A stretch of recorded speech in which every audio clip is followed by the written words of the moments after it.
আমেরিকার president Donald Trump Iran Israel যুদ্ধের মূল হোতা হয়ে যেখানে বলেছিল 2 সপ্তাহের জন্য সে এটাকে পর্যবেক্ষণ করবে, সেখানে 2 দিন না যেতেই B-2 স্টেলথ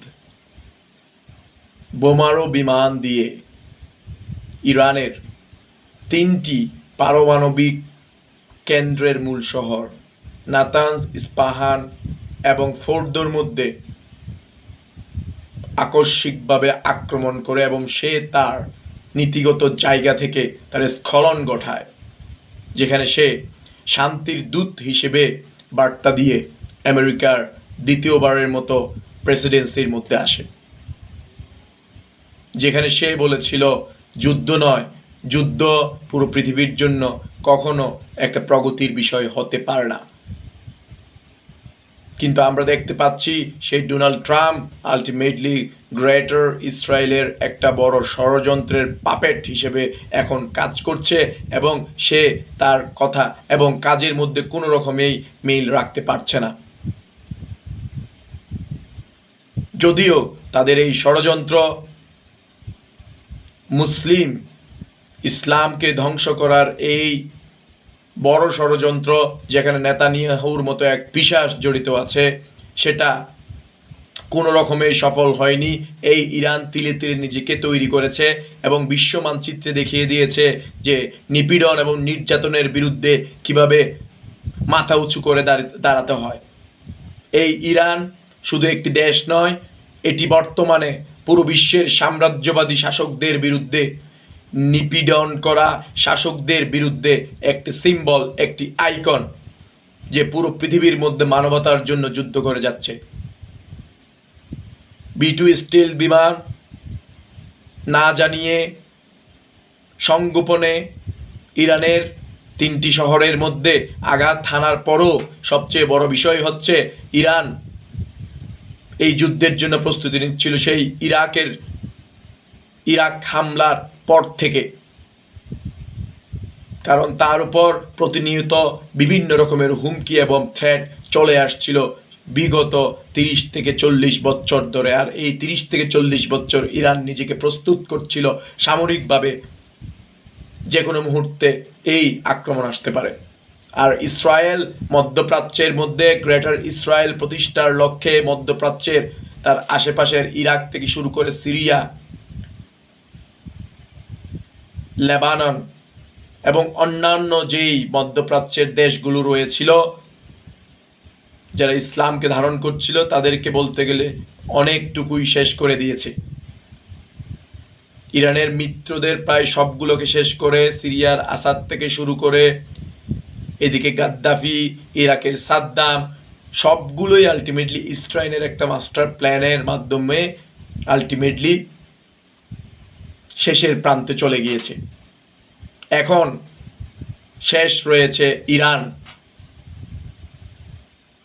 কিন্তু B-2 স্টিল বিমানের মাধ্যমে আঘাত করার পরও এর রিপোর্টে আসছে সেখানে কোনো রকম রেডিয়েশন হয়নি এবং ইরানও সেটা নিশ্চিত করছে যে তাদের আক্রমণের আগেই যত রকমের ইউরেনিয়াম এবং পারমাণবিক অস্ত্রের সরঞ্জাম আছে তারা তা সরিয়ে ফেলেছে।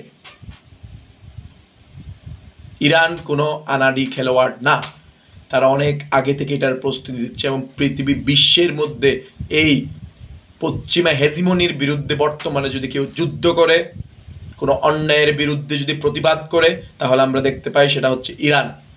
আর আমেরিকার এই যুদ্ধটা আলটিমেটলি শুধু ইরানের বিরুদ্ধে না, আমেরিকার এই যুদ্ধটা হচ্ছে পুরো global south, new potential, new শক্তি, নতুন শক্তি গ্লোবাল সাউথের বিরুদ্ধে।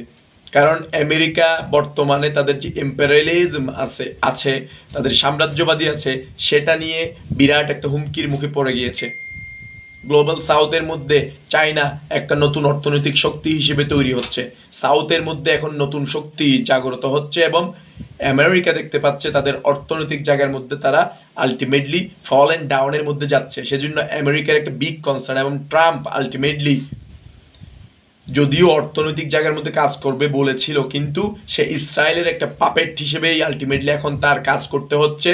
এবং ইরানকে এভাবে শেষ করার যে প্ল্যান, এটা আলটিমেটলি ইরানকে শেষ করা না, এটা নিউ গ্লোবাল সাউথকে শেষ করা, রাশিয়াকে শেষ করা, চীনকে শেষ করা, তাদের একটা মেসেজ দিয়ে দেওয়া যে আমি ছাড়া আর কেউ উঠতে পারবে না। আর এটার ইন্ধনদাতা হচ্ছে ইসরায়েল। ইসরায়েল মূলত তার স্বার্থের জন্য আমেরিকাকে এখানে বৃহৎ স্বার্থে ব্যবহার করছে। তো এখন ইরানের উপর যে এভাবে আক্রমণ করলো অনৈতিকভাবে, এবং বলতে গেলে এক প্রকার কথার বরখেলাপ করে ডোনাল্ড ট্রাম্প, ইরান এখন কি করবে? ইরানের আয়াতুল্লাহ খামেনি মানবতার পক্ষে যে যুদ্ধ করে যাচ্ছে, ইসলাম মুসলিমদের পক্ষে যে যুদ্ধ করে যাচ্ছে, নীতি নৈতিকতার পক্ষে যে যুদ্ধ করে যাচ্ছে, আয়াতুল্লাহ খামেনি বলে দিয়েছে এর কঠিন জবাব দেওয়া হবে। তাহলে পরবর্তী জবাবটি কেমন হতে পারে সেটি সম্পর্কে আমরা একটু জেনে নিই। ইরানের কি কি সম্ভাব্য জবাব দেওয়ার জায়গা রয়েছে এবং যেগুলোতে পরবর্তী আক্রমণগুলো হতে পারে, সেটা হচ্ছে ইরানের ইরাক এবং সিরিয়ার পার্শ্ববর্তী মার্কিন অনেক ঘাঁটি রয়েছে। সেই ঘাঁটিগুলোর মধ্যে এর আগেও 2020 সালের দিকে যখন সুলাইমানিকে হত্যা করেছিল ট্রাম্প প্রশাসন, ট্রাম্প আসার পর, তখন সেই ঘাঁটিগুলোর মধ্যে আক্রমণ করা হয়, যেখানে 100 জন সৈন্যের মস্তিষ্কের মধ্যে বিরূপ প্রতিক্রিয়া তৈরি হয়, কেউ নিহত না হলেও। এতে ট্রাম্প প্রশাসন পিছিয়ে যেতে বাধ্য হয়। তো প্রথম হবে যে ইরানের পার্শ্ববর্তী যে মার্কিন ঘাঁটিগুলো রয়েছে সেগুলা ব্যালিস্টিক মিসাইলের রেঞ্জের মধ্যেই আছে 2000 কিলোমিটার, সেখানে অ্যাটাক করা হবে। ব্যালিস্টিক মিসাইল কিন্তু খুবই পাওয়ারফুল ইরানের। এরপর সৌদি আরব, সংযুক্ত আরব আমিরাত, কাতার, এসবের আশেপাশে যেসব মার্কিন ঘাঁটি রয়েছে সেগুলোর মধ্যে আক্রমণ করা হবে। ট্রাম্পের যেসব ঘাঁটি, মার্কিন যেসব ঘাঁটি রয়েছে তাদেরকে। পাশাপাশি ইরাকের জলপথের মধ্যে এখন যুদ্ধবিমান বহনকারী জাহাজ অবস্থান করছে, তারাও ব্যালিস্টিক মিসাইলের রেঞ্জের মধ্যেই বর্তমানে অবস্থান করছে, তারাও তাদের টার্গেট হবে।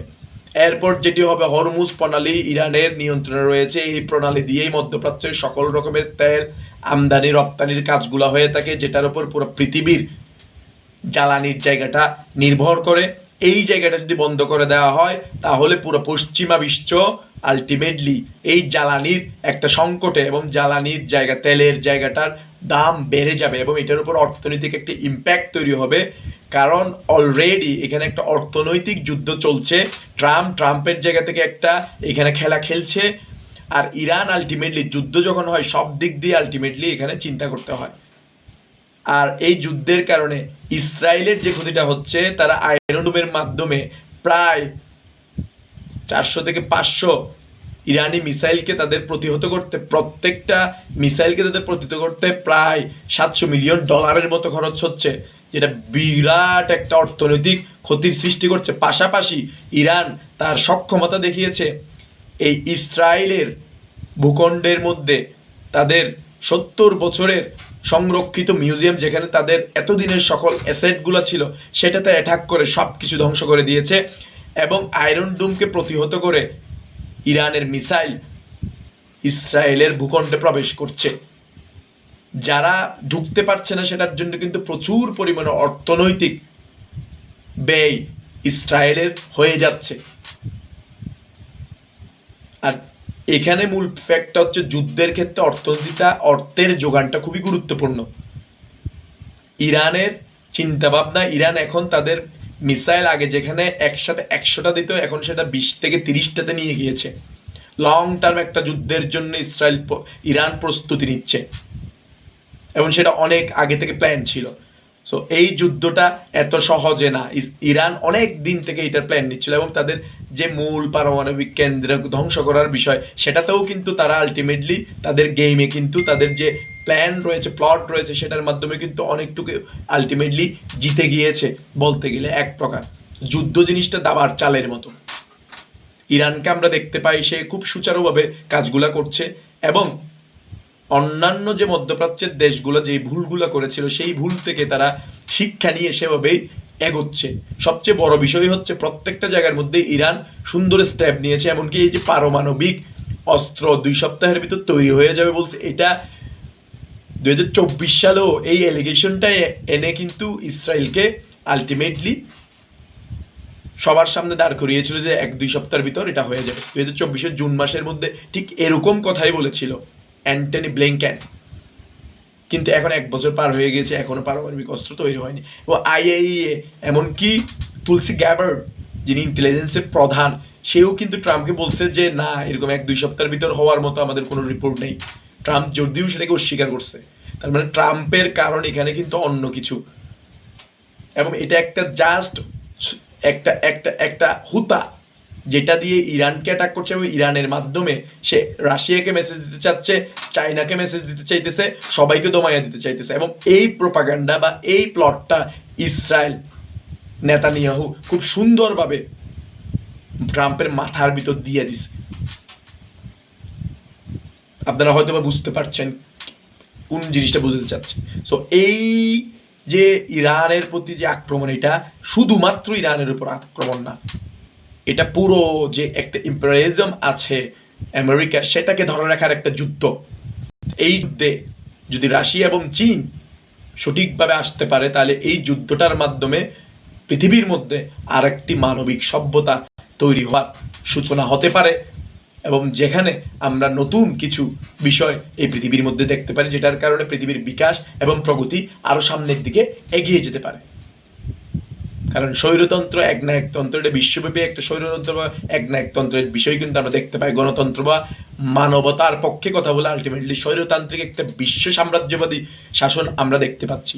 তাই পুরো পৃথিবী আজ ইরানের পক্ষে কথা বলছে, মানবতার পক্ষে কথা বলছে। তারা বলছে no to imperialism, yes to Iran, yes to humanity, yes to justice, and yes to all kind of good thinking and freedom. So ইরানকে এভাবে কথার বরখেলাপ করে, এক প্রকার বলতে গেলে প্রতিশ্রুতি ভঙ্গ করে 2 দিনের ভিতর সেই বোমারু বিমান কিন্তু ট্রাম্প, তার মানে এটা ছিল ট্রাম্পের একটা বড় অনৈতিক ষড়যন্ত্র।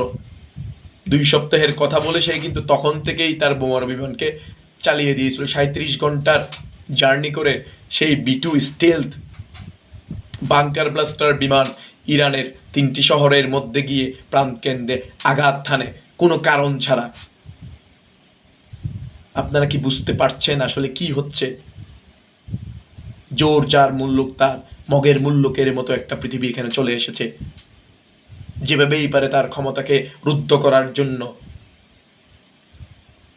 নিষ্পাপ শহরের প্রাণকেন্দ্রে 30,000 পাউন্ডের বোমা কোনো কারণ ছাড়া, কোনো রকমের এখতিয়ার ছাড়া আরেকটা সার্বভৌম দেশের উপর